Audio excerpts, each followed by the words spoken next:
Quand Claire m'a appelé au garage, sa voix brillait comme une lame. Elle venait d'hériter d'une fortune et voulait me jeter dehors avant le dîner. Elle croyait que j'allais supplier. Elle ignorait que son propre oncle m'avait prévenu avant de mourir. Et que, depuis des années, il avait laissé une bombe sous son héritage. Une bombe faite de preuves, de clauses et de vérités enfouies. Je m'appelle Antoine Perrin, j'ai 54 ans. Je dirige un petit atelier de mécanique de précision à Vénissieux, près de Lyon. Depuis presque 30 ans, je travaille le métal. Je fabrique des pièces pour l'aéronautique, pour des laboratoires, parfois pour des entreprises qui ne peuvent pas se permettre la moindre erreur. Dans mon métier, un dixième de millimètre peut tout ruiner. Une pièce peut sembler parfaite à l'œil nu, mais si la mesure est fausse, elle ne vaut plus rien. J'aurais dû regarder mon mariage de la même façon, avec précision, avec patience, avec méfiance aussi. L'appel est arrivé un mardi après-midi, j'étais debout entre deux machines. L'atelier vibrait autour de moi, l'odeur de l'huile chaude flottait dans l'air. Mon chef d'équipe vérifiait une série de pièces et moi, je contrôlais les tolérances sur un lot destiné à un client de Toulouse. Mon téléphone a vibré dans ma poche, le prénom de Claire s'est affiché. J'ai quitté le bruit des machines. Je suis allé dans mon bureau vitré, j'ai décroché, je n'ai même pas eu le temps de dire bonjour. Sa voix est tombée sèchement. Antoine, prépare tes affaires, je viens d'hériter. Tout est réglé. Je veux que tu quittes la maison ce soir. Je suis resté silencieux, pas parce que je ne comprenais pas, parce que je comprenais trop bien. Elle a continué. La succession de mon oncle Édouard est enfin débloquée. Il m'a tout laissé, la maison, l'argent, les biens, tout. Alors je ne veux plus faire semblant. Tu prends tes vêtements, tu pars. Et tu ne discutes pas. J'ai regardé l'atelier à travers la vitre. Mes employés travaillaient comme si le monde était normal, comme si ma vie ne venait pas de se fendre en deux. J'ai demandé doucement, Claire, tu te rends compte de ce que tu es en train de dire? Elle a ri, un rire court, froid. Je m'en rends très bien compte. J'ai assez perdu de temps avec toi, je mérite mieux qu'un homme qui passe sa vie dans la poussière de métal. J'ai fermé les yeux une seconde, son oncle Édouard m'avait appelé 2 semaines avant sa mort. Il était à l'hôpital, à Annecy. Sa voix était faible, mais son esprit était clair. Il m'avait dit une phrase que je n'avais pas oubliée. Antoine, quand Claire saura ce qu'elle reçoit, elle essaiera de te briser. Ne réagis pas trop vite, observe, garde tout, chaque message, chaque document, chaque menace.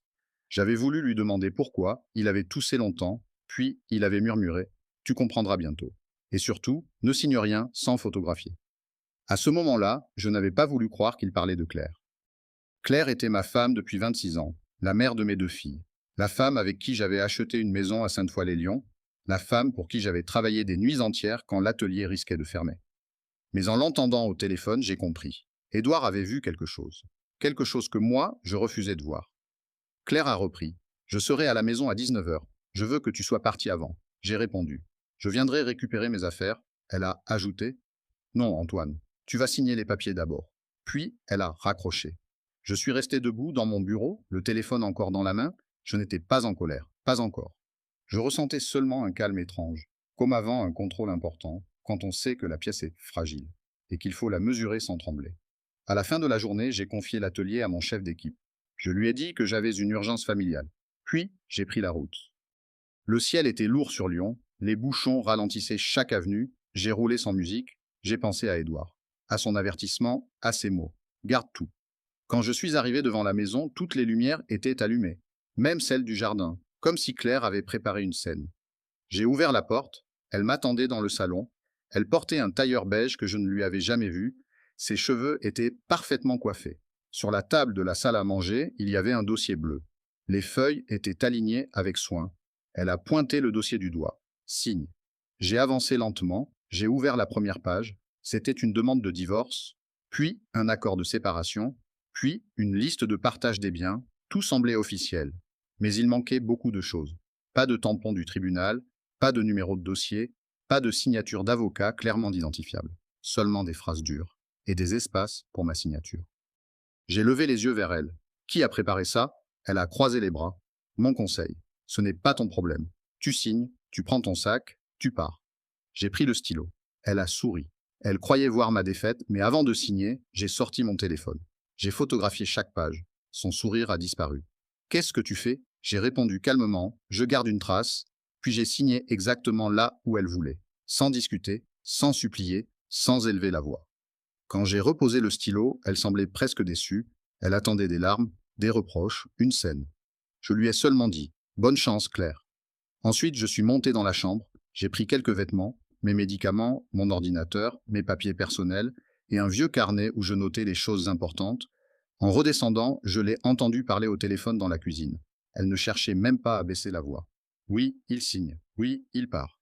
Tout se passe comme prévu. Je me suis arrêté dans l'entrée. Une dernière fois, j'ai regardé les murs de cette maison, les photos de famille, les vacances en Bretagne, les anniversaires, les sourires. Tout cela avait l'air vrai. Mais parfois, le mensonge porte très bien la lumière. Je suis sorti sans claquer la porte, et pour la première fois depuis longtemps, l'air froid du soir m'a semblé honnête. J'ai dormi dans un hôtel près de Perrache. Enfin, dormir est un grand mot. J'ai loué une chambre simple, un lit blanc, un bureau étroit, une lampe trop jaune, une fenêtre qui donnait sur une rue bruyante. C'était impersonnel, et c'était exactement ce qu'il me fallait. Je ne voulais pas être dans un endroit rempli de souvenirs. Je ne voulais pas sentir l'odeur de notre cuisine. Je ne voulais pas voir les cadres au mur. Je ne voulais pas me demander combien de sourires avaient été faux. J'ai posé mon sac sur le lit, puis j'ai ouvert mon ordinateur. Les paroles d'Édouard tournaient dans ma tête. Garde tout. Alors j'ai commencé. D'abord, les comptes bancaires. Claire et moi avions toujours eu un compte commun. C'était une habitude ancienne, une habitude de confiance. Elle s'occupait des factures, je m'occupais de l'atelier. Je n'avais jamais trouvé cela étrange. Je travaillais beaucoup. Elle disait aimer gérer les papiers, je la croyais. Au début, les relevés semblaient normaux. Crédit immobilier, électricité, courses, assurance habitation. Puis je suis remonté plus loin. 1 mois, 6 mois, 1 an, 2 ans. Et là, j'ai vu les virements. Petits au début, quelques centaines d'euros, puis davantage, toujours vers le même compte. Le nom du bénéficiaire m'a glacé. Madeleine Arnaud, la mère de Claire. J'ai d'abord pensé à une aide familiale, un problème de santé, une dette, quelque chose dont Claire aurait eu honte de me parler. Puis j'ai continué. Les virements revenaient sans cesse, régulièrement, avec méthode. Pendant 8 ans, 8 ans, j'ai ouvert un tableau, j'ai commencé à additionner. Mes mains étaient froides. Chaque ligne était une petite trahison. Chaque montant racontait une part de ma naïveté. Quand le total est apparu, j'ai dû relire plusieurs fois. Plus de 230 000 euros partis de notre compte commun, transférés à sa mère, sans mon accord, sans explication, sans honte. Je suis resté immobile devant l'écran, je n'entendais plus la rue, je n'entendais plus la ventilation de la chambre, j'entendais seulement cette vérité. Claire ne venait pas de me trahir, elle me trahissait depuis des années. L'héritage n'était pas le début, c'était la dernière étape. J'ai photographié les relevés, j'ai téléchargé les documents, j'ai classé chaque preuve dans un dossier, puis j'ai vérifié nos assurances. C'est là que j'ai trouvé le message. Il datait de quelques jours. Une demande de modification de contrat. Claire avait signalé une séparation déjà effective. Elle avait demandé mon retrait de notre complémentaire santé familiale. Avant même de m'appeler, j'ai relu la phrase. Une fois, puis encore. Je suis diabétique depuis plusieurs années, rien de dramatique quand c'est suivi. Mais sans traitement régulier, tout devient dangereux. Claire connaissait mes rendez-vous, Claire connaissait mes ordonnances, Claire savait le prix de mes médicaments, et elle avait essayé de me laisser sans couverture. Ce n'était pas seulement de l'égoïsme, c'était de la cruauté organisée. J'ai senti quelque chose se fermer en moi, pas mon cœur, non, quelque chose de plus profond, une porte. Derrière cette porte, il y avait le mari qui voulait encore comprendre, le mari qui cherchait des excuses, le mari qui se demandait s'il avait fait quelque chose de mal. Ce mari-là venait de disparaître. J'ai pris une capture du message, puis j'ai écrit à maître Julien Morel. C'était l'avocat qui m'avait aidé des années plus tôt pour les statuts de l'atelier. Je lui ai envoyé les papiers signés chez Claire, les relevés bancaires, la demande sur l'assurance santé. Les messages qu'elle m'avait déjà envoyés, l'objet du courriel était simple, besoin urgent d'aide pour divorce et détournement d'argent. Quelques minutes plus tard, mon téléphone a vibré. Claire. Puis encore. Puis encore. Je n'ai pas répondu. J'ai ouvert les messages seulement pour les sauvegarder. Tu ne gagneras pas, tu n'as jamais été assez fort. Tu devrais me remercier de te libérer. Ne joue pas au malin, Antoine. Mon avocat va t'écraser. Puis, un dernier message. Tu n'as même pas les moyens de te défendre. J'ai regardé cette phrase longtemps, elle me connaissait vraiment mal, ou plutôt, elle connaissait seulement la version de moi qui avait choisi la paix pour protéger la famille. Elle ne connaissait pas l'homme capable de rester debout devant une machine pendant 12 heures, celui qui corrige une erreur jusqu'à ce qu'elle disparaisse, celui qui ne parle pas beaucoup, mais qui n'oublie rien. Je lui ai répondu une seule phrase. Toute communication passera désormais par mon avocat. Sa réponse est arrivée presque immédiatement. Pauvre homme, j'ai éteint l'écran, puis le téléphone a sonné. Cette fois, ce n'était pas Claire, c'était ma fille aînée, Léa. Elle avait 25 ans, elle faisait des études de médecine à Grenoble. Quand j'ai décroché, sa voix tremblait. Papa, qu'est-ce qui se passe? Maman dit que tu es parti. Maman dit que tu ne supportes pas qu'elle réussisse enfin. J'ai fermé les yeux, Claire avait déjà commencé. Déjà. J'ai parlé doucement. Léa, ta mère et moi traversons quelque chose de grave, je suis à l'hôtel, mais je veux que tu saches une chose. Rien ne changera entre toi et moi. Jamais. Elle a respiré fort. Elle dit que tu veux lui prendre son héritage. J'ai senti la colère monter, mais je l'ai tenue. Pas contre ma fille, jamais contre elle. Je lui ai demandé, est-ce que ta mère t'a parlé de tes frais d'études? Il y a eu un silence. Oui. Elle a dit qu'elle m'aiderait quand de l'argent arriverait. Elle a dit que je n'aurais plus à m'inquiéter. Sa voix s'est brisée. Papa, c'est vrai, j'en ai tellement besoin. J'ai regardé le mur blanc de la chambre. Claire n'utilisait pas seulement l'argent contre moi, elle l'utilisait déjà contre nos enfants. Elle construisait une cage dorée autour d'elle, une cage faite de promesses. J'ai dit, écoute-moi bien, tu continues tes études. Tu ne prends aucune décision sous la pression, on trouvera une solution. Elle a murmuré. Mais tu ne peux pas payer tout ça, j'ai répondu. Laisse-moi porter ce poids pour l'instant, toi, tu dois seulement rester droite, rester toi-même. Après l'appel, je suis resté assis au bord du lit. Je pensais à Léa, puis à Manon, ma plus jeune fille. Elle avait 22 ans, elle terminait une licence à Montpellier. Elle était plus silencieuse que sa sœur, plus observatrice. Claire essaierait sûrement de la convaincre aussi. Mon téléphone a vibré à nouveau. Cette fois, c'était Maître Morel. Son message était court. Je peux vous recevoir demain matin, apportez tout. Et Antoine, ne retournez pas seul à la maison. J'ai lu la phrase plusieurs fois. Ne retournez pas seul à la maison. J'ai compris que l'histoire venait seulement de commencer. Le lendemain, je suis arrivé au cabinet avant l'heure. Maître Morel avait des cheveux gris, des lunettes fines et cette façon calme de parler qui oblige les autres à écouter. Il m'a serré la main, puis il m'a laissé raconter. Je lui ai parlé de l'appel, des papiers sans valeur claire, des virements, de l'assurance santé, du dernier appel d'Édouard. Il écrivait peu. Mais chaque fois que je donnais une preuve, il la regardait longtemps. À la fin, il a posé son stylo. Votre épouse n'a pas agi sur un coup de tête, elle a préparé cela, je le sais. Il a hoché la tête, et votre oncle par alliance le savait aussi. Je lui ai demandé ce qu'il voulait dire. Maître Morel a ouvert son ordinateur. La succession d'Édouard Arnaud doit être examinée demain à Annecy. Votre nom apparaît sur une convocation, j'ai cru mal entendre. Mon nom. Pourquoi moi? Il m'a regardé avec gravité. C'est exactement ce que nous allons découvrir. Mais si un homme mourant vous a prévenu, ce n'était pas par hasard. Le lendemain, nous avons pris la route vers Annecy. Le lac était calme, les montagnes semblaient trop belles pour une journée pareille. Claire était déjà là. Elle attendait dans le couloir avec une femme élégante que je ne connaissais pas, probablement son avocate. Quand elle m'a vu, son visage s'est durci. « Qu'est-ce que tu fais ici ?» J'ai répondu. « J'ai été invité. » Elle a serré son sac contre elle. « Ce n'est pas ta famille. » Maître Morel est intervenu. Monsieur Perrin est mentionné dans le dossier de succession. Claire a pâli. Pour la première fois depuis son appel, j'ai vu de la peur dans ses yeux. Pas beaucoup, juste une fissure. Mais dans mon métier, une fissure suffit pour comprendre que la pièce ne tiendra pas. Nous avons été appelés dans une petite salle vitrée. Une femme aux cheveux courts nous attendait derrière une table. Elle s'appelait Madame Renaud. Elle représentait le notaire chargé de la succession. Devant elle, il y avait un dossier épais. Claire s'est assise en face d'elle avec un sourire presque arrogant. Elle croyait être venue recevoir une couronne. Moi, je me suis assis à côté de Maître Morel. Je n'ai rien dit. Madame Renaud a ouvert le dossier. Elle a commencé d'une voix neutre. Madame Perrin, votre oncle vous désigne comme principal bénéficiaire. Claire a légèrement relevé le menton, puis Madame Renaud a continué. Mais la succession comporte plusieurs conditions. Le sourire de Claire s'est figé. Madame Renaud a tourné une page. Votre oncle possédait 2 appartements à Annecy, une petite maison louée près de Chambéry et un portefeuille financier. Cependant, les biens immobiliers sont occupés par des locataires protégés. Ils ne peuvent pas être expulsés. Les loyers ne peuvent pas être augmentés librement. Et les biens ne peuvent pas être vendus pendant 5 ans. Claire a cligné des yeux. Pardon. Madame Renaud a répété calmement. Votre oncle a voulu que ces logements restent accessibles. Il l'a écrit très clairement. Claire s'est penchée en avant. Ce n'est pas possible. C'est mon héritage. Je décide. Madame Renaud n'a pas changé de ton. Pas totalement. Il y a aussi une période de surveillance de la succession. 18 mois. Pendant cette période, chaque décision importante devra être documentée. Et monsieur Antoine Perrin a été nommé observateur de conformité.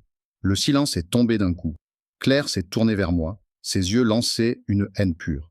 Lui, il n'est même pas de la famille. Madame Renaud a refermé doucement une partie du dossier. Monsieur Édouard Arnaud a précisé que monsieur Perrin devait être informé de toute opération importante.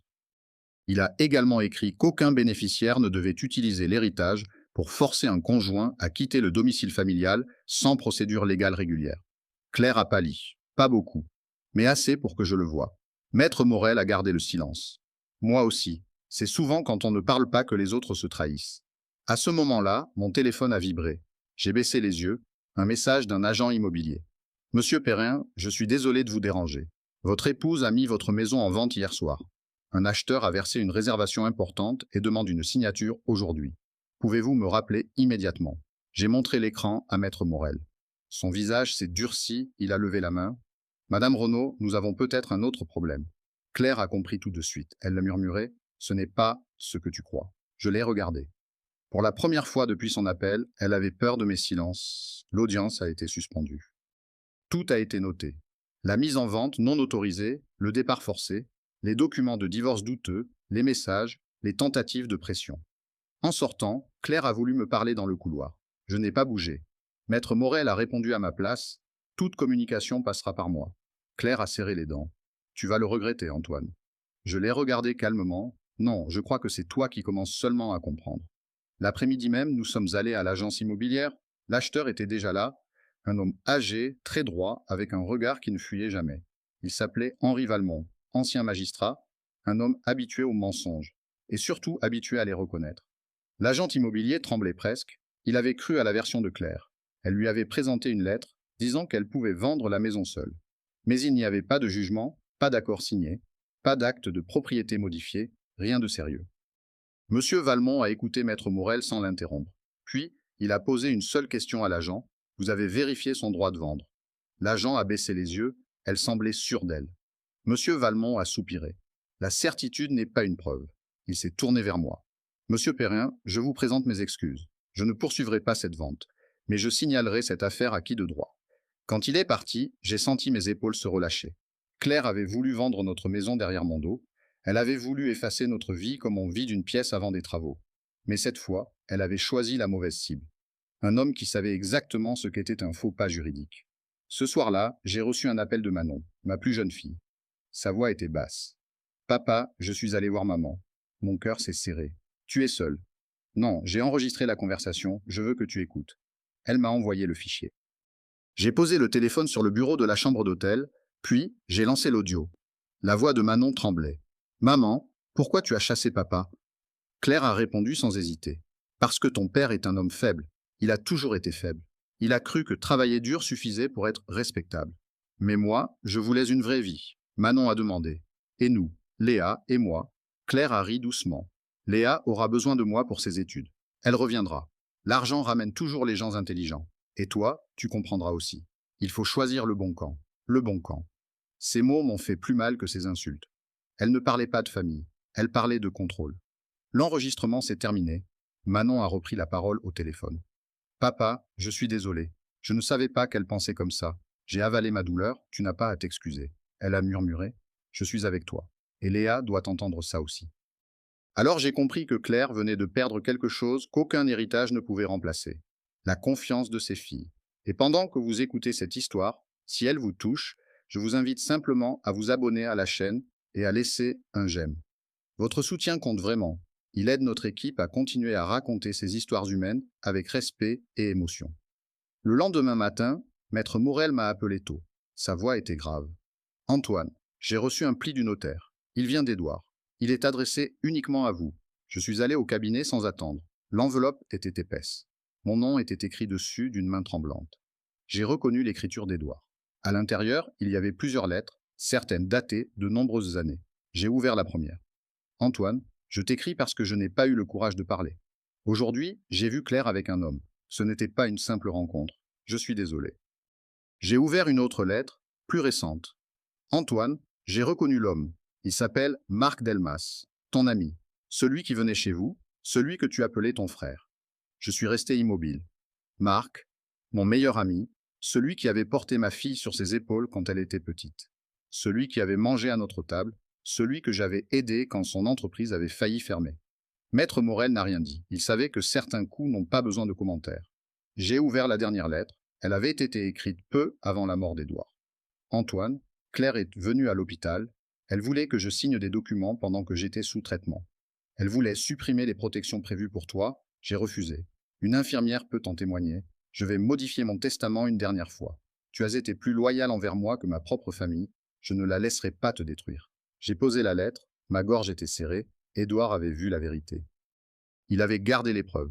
Et à sa manière, il venait de me tendre une main depuis l'autre côté du silence. Il y avait encore un document dans l'enveloppe, un papier médical, ancien, plié en deux. Il concernait la naissance de Manon. Je l'ai reconnu à la date, même si je n'avais pas envie de comprendre. Édouard avait écrit plusieurs notes dans la marge. Groupe sanguin de Claire, groupe sanguin d'Antoine, groupe sanguin de Manon, combinaison impossible. Je suis resté à fixer ces mots, impossible. Ce mot tenait sur une ligne. Mais il détruisait 22 ans de certitude. Maître Morel a posé doucement la main sur le bureau. Antoine, respirez. Je n'arrivais pas. J'avais élevé Manon. Je l'avais portée quand elle avait de la fièvre. Je lui avais appris à faire du vélo dans une rue calme près de la maison. J'avais attendu devant son lycée sous la pluie. J'avais pleuré en silence le jour où elle avait quitté la maison pour ses études. Et maintenant, un papier me disait qu'un autre homme avait peut-être donné son sang. Un homme qui avait mangé à ma table, un homme que j'avais appelé mon ami. J'ai plié le document, je l'ai remis dans l'enveloppe, je ne veux pas qu'elle le sache maintenant. Maître Morel m'a regardé longuement, c'est votre décision. J'ai répondu, non, c'est mon devoir. Elle vient de choisir son père. Je ne vais pas la punir avec une vérité qui ne change rien à mon amour. Ce soir-là, j'ai marché longtemps au bord du Rhône. Le vent était froid, les lumières se reflétaient sur l'eau noire. Je pensais à Claire, à Marc, à Manon, à toutes ces années où j'avais cru vivre une vie simple, pas parfaite, mais solide. Maintenant, je voyais que le sol avait toujours été creux. Quelques jours plus tard, alors que j'étais à l'atelier, un appel inattendu est arrivé. Une femme s'est présentée. Elle travaillait pour une grande entreprise aéronautique installée près de Grenoble. Elle connaissait mon atelier. Elle connaissait mes méthodes. Elle savait que nous avions livré plusieurs séries de pièces sans le moindre défaut. Elle m'a proposé un rendez-vous, puis elle a parlé d'un poste. Directeur de la qualité industrielle. Un poste important. Un salaire bien supérieur à ce que je gagnais, une équipe à former, des sites à superviser, une nouvelle vie possible. J'ai écouté sans bouger. Ce projet existait depuis plusieurs semaines. Mais je n'en avais jamais parlé à Claire. Je ne savais pas pourquoi. Peut-être par prudence, peut-être par instinct. Aujourd'hui, je comprenais. Si elle avait su, elle aurait essayé de prendre aussi cette chance-là. Quand j'ai raccroché, je suis resté seul dans mon bureau. Pour la première fois depuis son appel, j'ai senti autre chose que la douleur. J'ai senti une ouverture. Petite, mais réelle. Le lendemain, Claire a frappé encore plus bas. Maître Morel m'a appelé en urgence. Elle venait de déposer une demande de protection contre moi. Elle affirmait avoir peur. Elle disait que j'étais agressif. Elle parlait de menaces. Elle avait même fourni des photos de bleu sur ses bras. Je suis resté sans voix. Depuis mon départ, je n'avais pas remis les pieds seul à la maison. Je dormais à l'hôtel, je travaillais à l'atelier, je voyais de mon avocat. Chaque déplacement pouvait être prouvé. L'hôtel avait des caméras, l'atelier aussi. Mes paiements avaient des horaires. Mes messages étaient conservés. Claire avait oublié une chose. Je documentais tout, comme Édouard me l'avait demandé. L'audience a eu lieu 2 jours plus tard. La juge était une femme stricte, avec une voix calme et coupante. Claire était assise droite, son visage portait une tristesse parfaitement travaillée. On aurait dit une actrice jouant la victime. Son avocate a parlé de peur, de pression, de violence supposée. Puis Maître Morel s'est levé. Il a présenté les preuves, les images de l'hôtel, les relevés de cartes, les horaires de l'atelier, les messages où Claire me menaçait. Tout montrait que j'étais ailleurs au moment où elle prétendait avoir été blessée. La juge a demandé à Claire d'expliquer. Claire a baissé les yeux. Elle a murmuré qu'elle avait peut-être confondu les dates. La salle est devenue silencieuse. La juge a refermé le dossier. Madame Perrine, une demande de protection n'est pas un outil de vengeance. Elle a rejeté sa demande, puis elle a ajouté que cette tentative serait notée. Claire n'a plus levé les yeux. En sortant du tribunal, Maître Morel m'a dit « Elle vient d'abîmer sa crédibilité, et dans une affaire comme celle-ci, la crédibilité vaut presque autant que les preuves. » Je n'ai rien répondu, j'étais fatigué. Mais je tenais debout. Le soir, Léa m'a appelé. Sa voix n'était plus hésitante. « Papa, Manon m'a tout fait écouter. Je sais ce que maman a dit, je suis avec toi. » J'ai fermé les yeux. « Merci ma chérie. » Elle a continué. Elle m'a appelé aussi. Elle m'a dit que si je restais proche de toi, je pouvais oublier son aide pour mes études. Elle a dit que je devais choisir intelligemment. Sa voix s'est durcie. Alors j'ai choisi. J'ai choisi l'homme qui m'a toujours aimé sans condition. J'ai senti mes yeux se remplir de larmes. Claire croyait que l'argent achetait tout. Elle venait d'apprendre que certaines choses ne se vendent pas. Ni l'amour d'une fille, ni la loyauté, ni le respect qu'un père construit jour après jour dans le silence. Une semaine plus tard, Maître Morel m'a reçu dans son cabinet. Il avait devant lui les chiffres réels de la succession. Claire avait parlé de millions, elle avait répété ce mot à tout le monde, à ses amis, à nos filles, même à certains voisins. Mais la vérité était bien moins brillante. L'héritage d'Édouard contenait surtout des biens difficiles à gérer. Des appartements avec des travaux, une maison louée avec un toit à refaire, des impôts, des dettes médicales, des frais de notaire. Après tout cela, Claire ne recevrait pas une fortune libre et simple. Elle recevrait une somme importante, oui, mais rien qui puisse justifier son arrogance. Et surtout, elle ne pourrait presque rien vendre pendant plusieurs années. Maître Morel m'a montré un autre dossier. Claire avait déjà emprunté de l'argent, à son frère, à 2 amis, à une connaissance de Marc. Elle avait promis de rembourser vite, avec intérêt. Elle avait aussi signé un bail pour un appartement luxueux à Lyon, très cher, beaucoup trop cher. Elle vivait comme une femme riche avant même de savoir ce qu'elle possédait vraiment. J'ai regardé les documents, je n'ai pas souri. Je n'ai pas ressenti de joie, seulement une fatigue profonde. Claire avait détruit une famille pour un mirage. Quelques jours plus tard, Marc Delmas m'a appelé. J'ai reconnu son numéro. Je l'ai laissé sonner longtemps, puis j'ai décroché. Sa voix était basse. Antoine, il faut qu'on parle. J'ai répondu. Non, il a soufflé. Claire t'a sûrement raconté des choses. Je l'ai interrompu. Je sais pour vous deux. Je sais depuis combien de temps. Je sais aussi pour Manon. Le silence de Marc a été plus parlant que ses mots. Puis, il a tenté de dire mon prénom. Je l'ai coupé. Tu ne t'approches plus de moi, tu ne contactes pas mes filles. Et si tu essaies de salir encore ma famille, tout le monde saura quel genre d'homme tu es. Il a voulu protester, je lui ai simplement demandé. C'est clair. Il a répondu d'une voix presque inaudible. Oui. J'ai raccroché, puis j'ai bloqué son numéro. Ce soir-là, j'ai compris une chose. Il y a des gens qu'on ne perd pas, on les découvre. Léa et Manon ont voulu revoir leur mère une dernière fois. Je leur ai dit qu'elles n'étaient pas obligées. Mais elles avaient besoin de l'entendre elles-mêmes. Elles sont allées chez Claire ensemble. Elles ont enregistré la conversation, pas pour se venger, pour ne plus douter. Dans cet enregistrement, Claire a tout admis, les virements, l'histoire avec Marc, les mensonges devant la juge, les menaces avec l'argent des études. Elle n'a même pas eu honte. Elle a dit qu'elle avait sacrifié sa jeunesse pour une vie médiocre, elle a dit que l'argent lui revenait, elle a dit que ses filles comprendraient un jour. Puis, elle a regardé Manon, et elle lui a dit que la vérité sur sa naissance ne devait rien changer. Manon a répondu d'une voix tremblante. Tu as raison, cela ne change rien. Mais pas comme tu le crois. Mon père, c'est Antoine. Pas l'homme avec qui tu as menti. Quand j'ai entendu cette phrase, j'ai dû arrêter l'enregistrement, je ne pouvais plus respirer normalement. Manon est venue me voir le soir même. Elle savait, elle avait compris, je voulais lui expliquer, elle m'a serré dans ses bras avant que je parle. Papa, je m'en fiche du sang, c'est toi qui étais là. C'est toi qui m'as appris à me relever. C'est toi qui m'as aimé quand je ne savais même pas qui j'étais. Alors ne me demande pas si tu es mon père, tu l'es. Point. Je n'ai pas trouvé de mots, alors je l'ai simplement tenu contre moi. Parfois, le silence est la seule réponse assez grande. La procédure de divorce s'est accélérée. Claire avait perdu sa crédibilité, ses mensonges étaient documentés, ses virements étaient prouvés, sa fausse demande de protection avait été rejetée. Ses propres filles avaient confirmé sa manipulation. Elle a accepté un accord. Je gardais mon atelier. Je récupérais une partie importante de l'argent détourné. La maison serait vendue légalement et ma part protégée. Claire gardait les biens de son oncle, avec leurs dettes, leurs locataires et leurs contraintes. Elle avait cru hériter d'un royaume. Elle héritait surtout d'un poids. Pendant ce temps, l'entreprise aéronautique de Grenoble m'a fait une proposition officielle.